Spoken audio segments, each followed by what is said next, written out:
जिन चीजों से निकाह नहीं टूटता उनके मुताल्लिक 5 सवालात और जवाबात। अगर शौहर अपनी बीवी का दूध पी ले तो इससे निकाह पर कोई असर पड़ता है या नहीं? इससे इज्तनाब करना चाहिए, लेकिन इससे निकाह नहीं टूटता।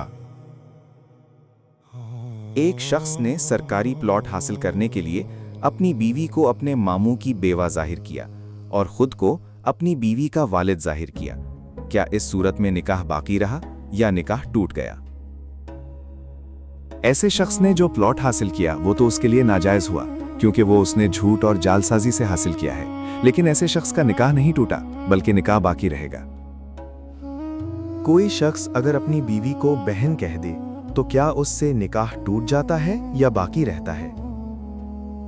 निकाह नहीं टूटता, लेकिन इससे इज्तनाब करना चाहिए। क्या बीवी को बेटी कहने से निकाह टूट जाता है या नहीं? बीवी को बेटी कहने से निकाह नहीं टूटता। बीवी का अपने शौहर को भाई कहने से निकाह टूट जाता है या नहीं? निकाह नहीं टूटता। मजीद मालूमात के लिए चैनल को फॉलो करें।